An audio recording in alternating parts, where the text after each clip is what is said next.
আসসালামু আলাইকুম, welcome to আদিবাস diary 1 2 3। সবাই কেমন আছেন? আমি তো আলহামদুলিল্লাহ ভালো আছি।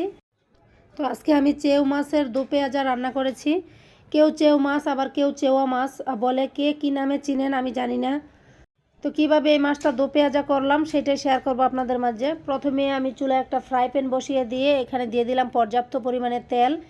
তো তেলটা যখন গরম হয়ে যাবে তখন আমি মাছটা আগে ভেজে নিব। মাছটা আমি আগেই কেটে বেছে হলুদ আর লবণ দিয়ে মাখিয়ে রেখেছিলাম। মাছগুলি দেওয়ার পরে আমি সবগুলি মাছ একসাথে দিয়ে ফেলছিলাম। এখন একটু মাছগুলি নেড়ে চেড়ে সমান করে বসিয়ে দিচ্ছি। তো মাছের যখন একটা পিঠ হয়ে যাবে তখন আমি মাছগুলি উল্টিয়ে দিব। এই যে একটা পিঠ হয়ে গেছে, এখন আমি উল্টিয়ে দিচ্ছি। মাছটা উল্টিয়ে পাল্টিয়ে আমি সুন্দর করে ভেজে নেব। মাছটা কিন্তু ভাজা হয়ে গেছে একদম লাল লাল করে। এখন আমি মাছটা নামিয়ে নিব। মাছটা যখন নামানো শেষ হয়ে যাবে তখন আমি চলে যাব মূল রান্নায়। আসলে এই মাছটা লাল লাল করে ভেজে পেঁয়াজদা দো পেঁয়াজা করলে আহা হা হা, খেতে ভীষণ স্বাদ।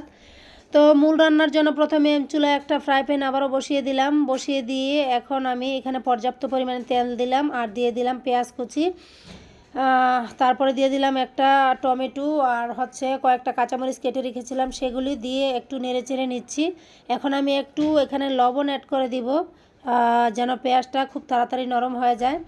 তো লবণটা অ্যাড করে আমি এটা নেড়ে চেড়ে 4-5 মিনিট নেড়ে চেড়ে ভাজবো যতক্ষণ না পর্যন্ত পেঁয়াজটা একটু নরম হয়ে আসছে। তো পেঁয়াজটা কিন্তু নরম হয়ে আসছে, দেখেন কালারটা একটু চেঞ্জ হয়ে গেছে। এখন আমি এখানে অ্যাড করে দিচ্ছি হলুদের গুঁড়া, মরিচের গুঁড়া, ধনিয়ার গুঁড়া আর জিরার গুঁড়া।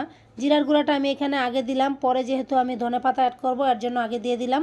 তো এটা দিয়ে আমি যে বাটিতে করে মশলা দিয়েছিলাম সেই বাটিতে করে একটু পানি দিয়ে পেঁয়াজটা ভালো করে কষিয়ে নিচ্ছি নেড়ে চেড়ে। তো পেঁয়াজটা যখন কষানো হয়ে যাবে, তেলটা উপরে বেশি আসবে, তখন আমি এখানে অ্যাড করে দিব ঝোলের পানি। এখানে অল্প পরিমাণে আমি পানি দিব যেহেতু পেঁয়াজটা আগেই অর্ধেক নরম হয়ে গেছে। তো পানিটা দেওয়ার পরে আমি ভালো করে নেড়ে চেড়ে মশলাগুলি সব একসাথে মিশিয়ে এরপরে আমি ভেজে রাখা মাছটা দিয়ে দিলাম বলক আসার পরে। তো মাছটা দিয়ে দেওয়ার পরে মাছটা একটু নেড়ে চেড়ে সব কিছুর সাথে মিশিয়ে এখন আমি এটাতে ডাকনা দিয়ে ডেকে দিব কিছুক্ষণের জন্য। তো ডাকনা দিয়ে ডেকে দিলাম। এখন আবার আমি ডাকনাটা একটু উঠিয়ে দেখব যে কী অবস্থা।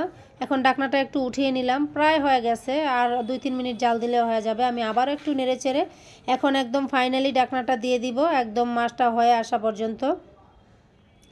তো এখন আমি আবারও ডাকনাটা উঠিয়ে নিলাম, দেখেন তেলটা একদম উপরে উঠে আসছে আর মাশাআল্লাহ অনেক সুন্দর একটা কালার আসছে আর অনেক সুন্দর একটা স্মেল বের হচ্ছে। এখন আমি ধনেপাতা ছিটিয়ে দিলাম। ধনেপাতা ছিটিয়ে দিয়ে একটু নেড়ে চেড়ে আমি চুলাটা অফ করে দিব। ধনেপাতা দিয়ে কিন্তু বেশিক্ষণ জাল করার কোনোই প্রয়োজন নেই।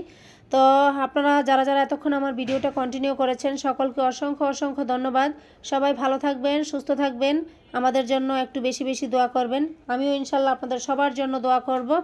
আর সবাই ফুল ভিডিওটা দেখবেন। ফুল ভিডিও না দেখে কেউ কখনো কমেন্টস করবেন না, এতে কিন্তু পেজের রিচ একদম ডাউন হয়ে যায়। আল্লাহ হাফেজ।